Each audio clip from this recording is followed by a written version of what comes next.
Advance laser surgery હોય તો એ શું હોય છે, એ કેમ એડવાન્સ કહેવામાં આવે છે?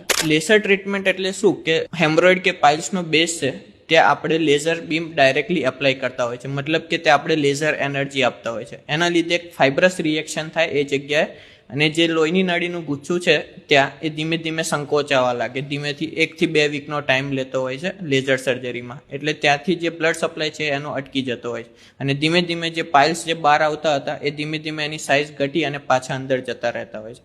આ થઈ લેઝર સર્જરી. લેઝર સર્જરીના મેઇન એડવાન્ટેજ એ છે કે એમાં પોસ્ટ ઓપરેટિવ કોઈ પેન રહેતું નથી, કાં તો એકદમ મિનિમલ પેન હોય છે. સેકન્ડ કે એનો જે રિકવરી ટાઈમ છે એ બહુ ફાસ્ટર છે. થર્ડ રીઝન કે પેશન્ટને ડ્રેસિંગ માટે વારે ઘડી આવવા નથી પડતું. જ્યારે બીજી તમે કોઈ પણ સર્જરી કરો એમાં તમારે રેગ્યુલર 15 થી 20 દિવસ ડ્રેસિંગ કરાવવું પડતું હોય છે, જ્યારે લેઝર સર્જરીમાં ડ્રેસિંગની કોઈ રિક્વાયરમેન્ટ રહેતી નથી. ફોર્થ એ છે કે તમારો જે હોસ્પિટલ સ્ટે છે એકદમ ઘટી જાય છે. 24 to 48 અવર્સમાં તમારે ડિસ્ચાર્જ થઈ જાય છે, અને પોસ્ટ ઓપ રિકવરી હોય છે બહુ જલ્દીથી આવતી હોય છે. અને સેકન્ડ કે જલ્દીથી પોતાના વર્ક પર પેશન્ટ જલ્દીથી પાછું જઈ શકે.